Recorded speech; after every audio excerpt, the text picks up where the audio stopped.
Good morning friends. Quant tutor YouTube channel पर आप सभी का हार्दिक स्वागत है। अगर आप लोगों ने चैनल को सब्सक्राइब नहीं किया है तो जल्दी से कर लीजिए और घंटी के निशान को ज़रूर दबाइएगा ताकि आगे आने वाले वीडियोस की नोटिफिकेशन आप लोगों को मिलती रहे। बहुत ही इम्पोर्टेंट सेशन होने वाला है। आज हम हिंदी के मोस्ट इम्पोर्टेंट MCQs करेंगे। तो आइए शुरुआत करते हैं। पहला क्वेश्चन है, वर्णों के सार्थक से बनने वाली सार्थक इकाई कहलाती है। यहाँ पर होगा वर्णों के सार्थक मेल से बनने वाली सार्थक इकाई कहलाती है। तो यहाँ पर फर्स्ट ऑप्शन दिया गया है विचार।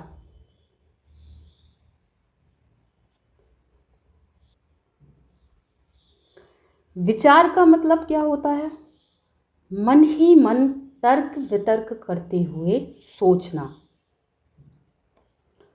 सेकंड ऑप्शन दिया गया है शब्द। तो शब्द कैसे बनता है? वर्णों के मेल से ही बनता है। तो बिल्कुल यही राइट आंसर है। वर्णों के सार्थक मेल से बनने वाली सार्थक इकाई शब्द कहलाती है। सो सेकंड ऑप्शन क्या है? राइट आंसर है। और आगे ऑप्शन में लिखा हुआ है मेल। मेल का मतलब क्या होगा? संयोग, मिलाप। और फोर्थ ऑप्शन में क्या लिखा है? वर्ण।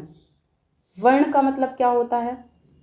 ध्वनियों के वे मौलिक और सूक्ष्मतम रूप जिन्हें और विभाजित नहीं किया जा सकता है, वही क्या कहलाते हैं? वर्ण कहलाते हैं। तो यहाँ पर हमारा राइट आंसर क्या है? Second option. आगे सेकंड क्वेश्चन है, तत्सम का अर्थ है।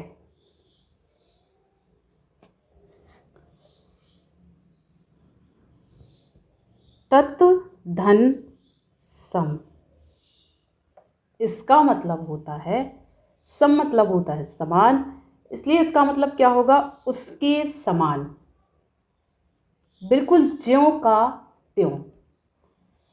वे शब्द जो संस्कृत के शब्दों से सीधे प्रयोग किए जाते हैं तत्सम शब्द कहलाते हैं। जैसे पुत्र, अग्नि, सूर्य, ये सभी क्या हैं? तत्सम शब्द कहलाते हैं। तो यहाँ पर राइट आंसर क्या होगा? उसके समान। यहाँ दिया गया है उसके मूल शब्द, फोर्थ ऑप्शन, ये बिल्कुल गलत है। इसका राइट आंसर क्या होगा? First option. तत्सम का अर्थ है उसके समान। नेक्स्ट क्वेश्चन,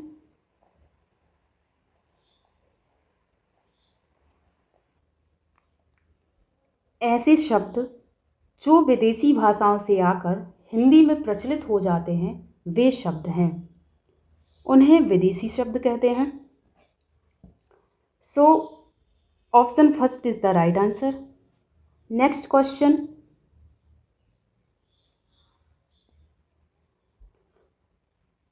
नेक्स्ट क्वेश्चन है, अपयश का अर्थ है। यदि हम यस शब्द में अप उपसर्ग को जोड़ दें तो अपयश शब्द बन जाएगा और इसका मतलब होता है बदनामी। सो यहाँ पर थर्ड ऑप्शन हमारा सही आंसर है। अगला प्रश्न है, दो पर्याय, दो विपरीतार्थक या दो सार्थक निरर्थक शब्दों का मेल कहलाता है। इसको क्या बोलते हैं? शब्द युग्म। तो यहाँ पर सेकंड ऑप्शन क्या है? राइट आंसर है। नेक्स्ट क्वेश्चन,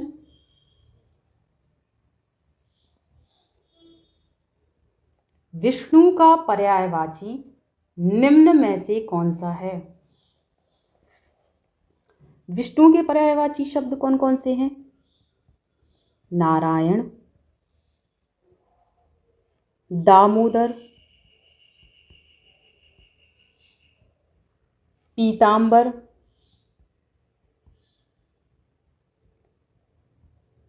चक्रपाणि,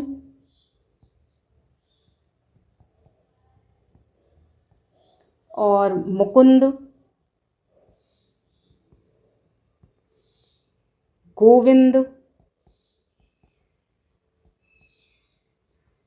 लक्ष्मीपति,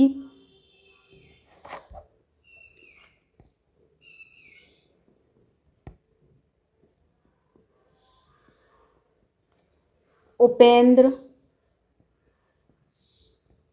ये सभी विष्णु के पर्यायवाची शब्द हैं। तो यहाँ पर कौन सा ऑप्शन सही होगा? चक्रपाणि इसका राइट आंसर होगा। नेक्स्ट क्वेश्चन, कभी ना मरने वाला के लिए एक शब्द निम्न में से कौन सा है? पहले ऑप्शन में दिया गया है आमरण। आमरण का मतलब क्या होता है? जीवन के आरंभ से लेकर अंतिम समय तक। सेकंड ऑप्शन में लिखा है अमरण। आमरण अनुचित शब्द है, तो ये भी नहीं होगा। थर्ड ऑप्शन में लिखा है अमर। अमर का ही मतलब होता है कभी ना मरने वाला। सो थर्ड ऑप्शन हमारा क्या है? राइट आंसर है। अमर के पर्यायवाची शब्द क्या क्या होंगे? अमर को और क्या बोल सकते हैं हम? मृत्युंजय,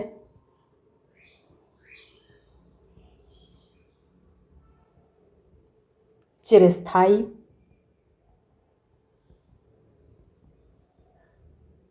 और आदित्य, लेख, देवता, सुर, अक्षर, अविनाशी,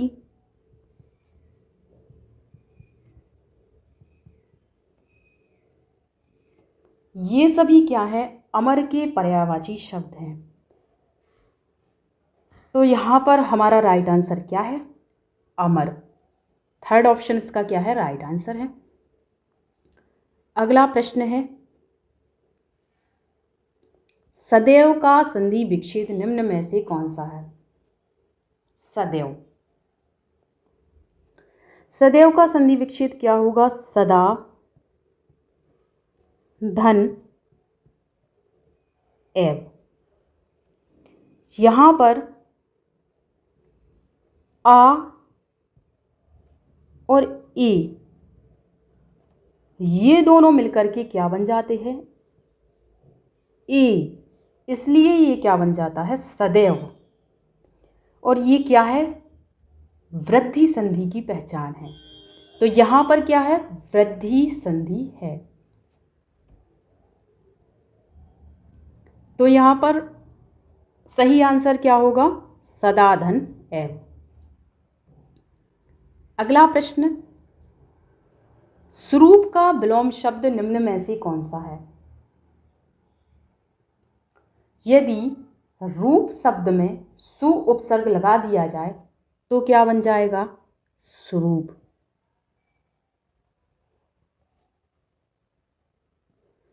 और यहाँ पर सु उपसर्ग का मतलब क्या होता है? सुंदर, अच्छा।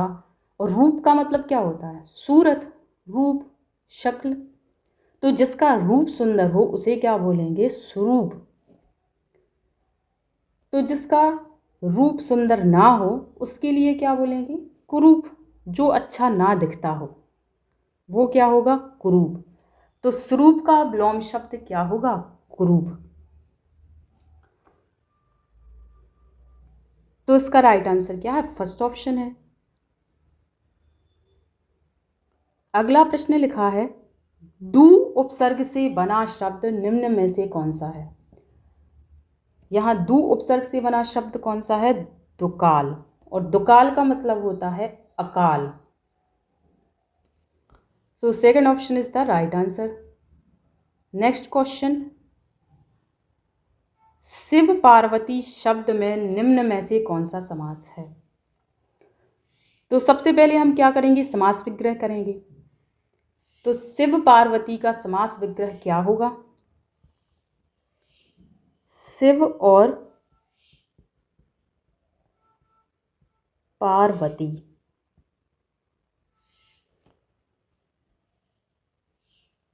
और जिस समास में दोनों पद प्रधान हों तथा विग्रह करने पर उनके बीच क्या आ जाए, तथा, या, अथवा, एवं, और ऐसे शब्दों का जहाँ प्रयोग होता है वहाँ क्या होता है, द्वंद्व समास होता है। तो यहाँ पर क्या है, द्वंद्व समास है। अगला प्रश्न,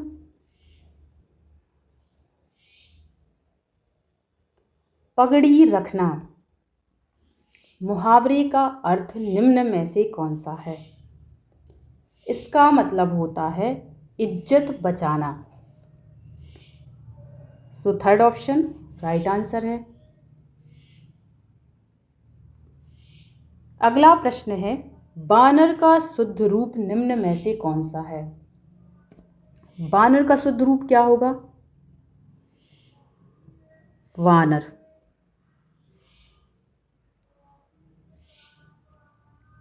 और जो ये वानर है ना, ये तत्सम शब्द है। इसका तद्भव क्या होगा? बंदर होगा। वानर शब्द का तद्भव क्या होगा? बंदर। वानर को और क्या क्या बोल सकते हैं? बंदर बोल सकते हैं, कपी, कपी और कपीस।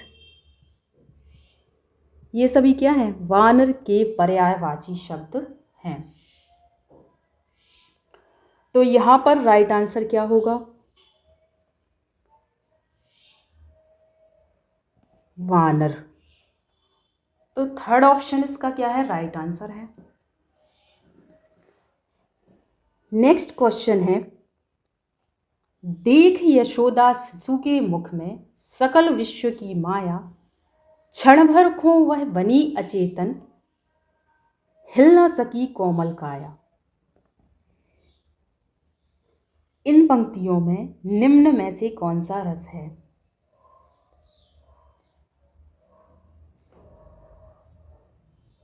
भगवान श्री कृष्ण को मिट्टी खाते हुए देखकर माँ यशोदा ने भगवान श्री कृष्ण से पूछा कि तुमने मिट्टी खाई हुई है? तो भगवान कृष्ण मना कर देते हैं कि मैंने मिट्टी नहीं खाई। अब इसको देख कर के ये लग रहा है कि यहाँ क्या होगा? वात्सल रस है। लेकिन वात्सल रस को ही कैसे इन्होंने अद्भुत रस में बदल दिया है वो हम देखते हैं। देख यशोदा शिशु के मुख में सकल विश्व की माया।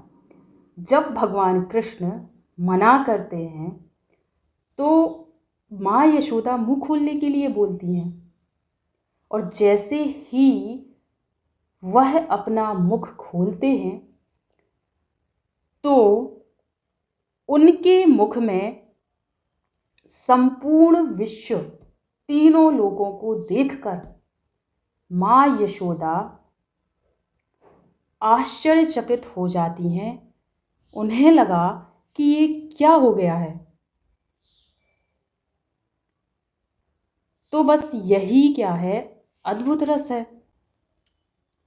आगे लिखा है, क्षण भर को वह बनी अचेतन, मतलब ये सब देख करके माँ यशोदा अचेतन हो गई और हिल ना सकी कोमल काया, और वो हिल ना सकी, जड़वत हो गई। तो जब व्यक्ति के मन में विचित्र अथवा आश्चर्यजनक वस्तुओं को देखकर जो विस्मय आदि के भाव उत्पन्न होता है उसे ही अद्भुत रस कहा जाता है। अद्भुत रस का स्थायी भाव क्या होता है? विस्मय होता है। तो यहाँ पर क्या है? अद्भुत रस है। सो सेकंड ऑप्शन क्या है? राइट आंसर है। अगला प्रश्न है, मोर मुकुट की चंद्रकनी त्यों राजत नंद नंद, मनु शशि शेखर को अकस किए शेखर सतचंद। यहाँ पर एक शब्द आया है मनु, इसका मतलब यहाँ क्या होगा? उत्प्रेक्षा अलंकार होगा। जहाँ रूप गुण आदि समान प्रतीत होने के कारण उपमेय में उपमान की संभावना या कल्पना की जाए और उसे व्यक्त करने के लिए मनु, मानो, जानो, जनु, ज्यों आदि वाचक शब्दों का प्रयोग किया जाए वहाँ उत्प्रेक्षा अलंकार माना जाता है। तो यहाँ पर क्या है? उत्प्रेक्षा अलंकार है। नेक्स्ट क्वेश्चन, उपयुक्त विलोम शब्द चुनिए। भौतिक, भौतिक का विलोम शब्द क्या होगा? आध्यात्मिक। अगला प्रश्न, निम्न में से शुद्ध वाक्य को चुनिए। पहला ऑप्शन है कश्मीर में कई दर्शनीय स्थल देखने योग्य हैं। सेकंड ऑप्शन, कई दर्शनीय स्थल कश्मीर में देखने योग्य हैं। फोर्थ ऑप्शन, देखने योग्य हैं कश्मीर में कई दर्शनीय स्थल। और फोर्थ ऑप्शन दिया गया है कश्मीर में कई दर्शनीय स्थल हैं। तो बिल्कुल फोर्थ ऑप्शन इसका राइट आंसर है। बाकी सभी विकल्पों में रचना संबंधी अशुद्धि है।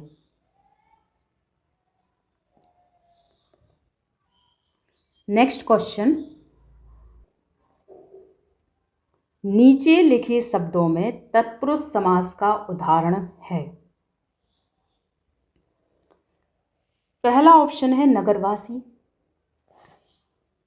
इसका समास विग्रह करेंगे तो क्या आएगा? नगर का वासी। और यहां पर क्या हो गया है? का कारक चिन्ह का प्रयोग किया गया है। तो मतलब यहां पर क्या होगा? तत्पुरुष समास होगा। इसलिए यही इसका आंसर है। नगरवासी में ही तत्पुरुष समास है। आगे लिखा हुआ है दोपहर। ये क्या होगा इसका समास विग्रह? दो पहरों का समूह। तो यहां पर क्या है? ये दो आ गया। इसका पहला पद क्या है? संख्यावाचक विशेषण है, इसलिए क्या है यहाँ पर? द्विगु समास है। आगे भी हम देख लेते हैं कि राधा कृष्ण में कौन सा समास होगा। इसका जब समास विग्रह करेंगे तो क्या आ जाएगा? राधा और कृष्ण। तो यहाँ पर क्या हुआ है? और आ गया। इसका मतलब यहाँ पर क्या होगा? द्वंद्व समास है।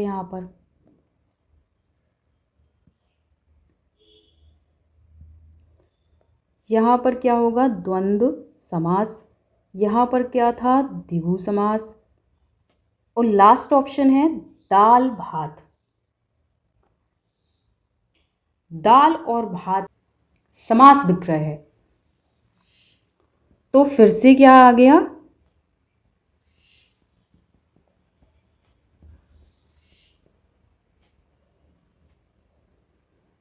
फिर से द्वंद्व समास आ गया। तो तत्पुरुष समास क्या है? नगरवासी। फर्स्ट ऑप्शन में क्या है? तत्पुरुष समास है। नेक्स्ट क्वेश्चन, भिन्नार्थक समोच्चारित शब्दों की सही जोड़ी नहीं है। वे शब्द जो बोलचाल में लगभग एक जैसे लगते हैं परंतु उनके अर्थ में भिन्नता होती है, भिन्नार्थक समोच्चारित शब्द कहलाते हैं। जैसे यहाँ पर लिखा हुआ है फर्स्ट ऑप्शन में दिन, दीन। तो यहाँ दिन का मतलब क्या होता है? प्रातः से शाम के मध्य का समय दिन कहलाता है। और दीन का मतलब क्या होता है? इसका मतलब होता है गरीब। सेकंड ऑप्शन में है उत्तर और लिखा हुआ है उतर। तो उत्तर का मतलब क्या होता है? उत्तर दिशा। और उतर का मतलब क्या हो जाएगा? उतरना। इसका मतलब होता है उतरना।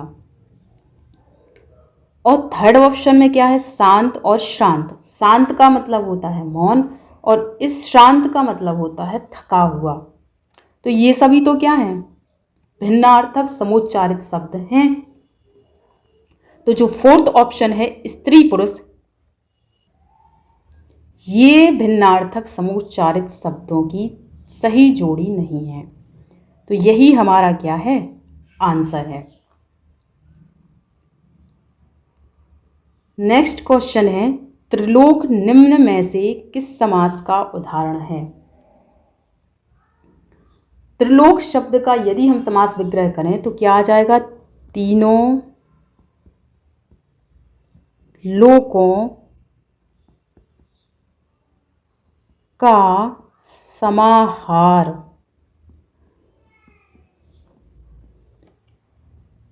तो वह समास जिसका पहला पद संख्यावाचक विशेषण होता है तथा समस्त पद किसी समूह या फिर किसी समाहार का बोध कराता है, वह द्विगु समास कहलाता है। तो यहाँ पर क्या है? द्विगु समास है। तो फर्स्ट ऑप्शन क्या है? राइट आंसर है।